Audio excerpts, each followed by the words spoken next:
Earth is a living planet. It's not dead. It's not like Mercury or Moon. It has a core which is hot and active, is liquid. It has an outer shell of mantle, we call it. And that mantle has convection because it is hot.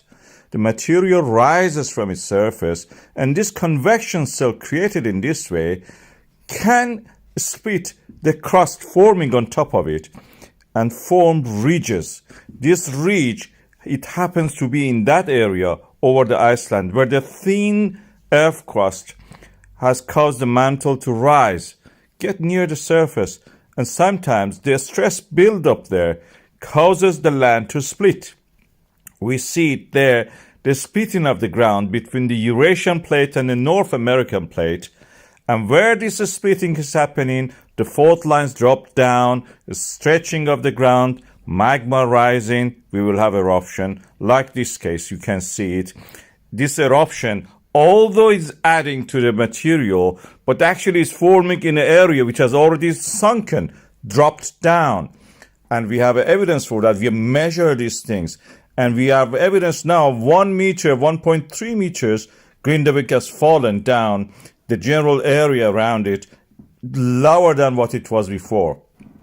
This is because the fault line opened up, the middle part falling down, forming a graben, or a bigger term, we can say this is a rift valley.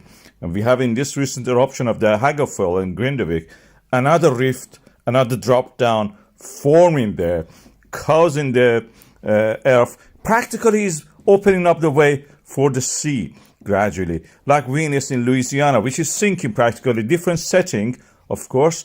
This is the sediments and the sea rising also, creating that. Venice in Italy is like that, the ground sinking, water rising.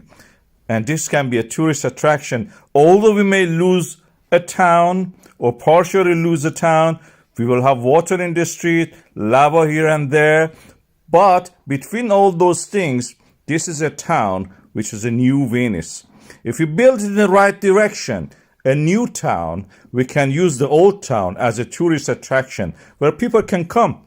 You know, the harbor will be better even for the fishers who go. This is the center of the fishing industry in that area of the Reykjanes Peninsula. Drop down, cause the harbor to be more into the sea, falling into the sea, and we can use that for our advantage. Grindavik is certainly falling into the sea, but it can be a tourist attraction after that.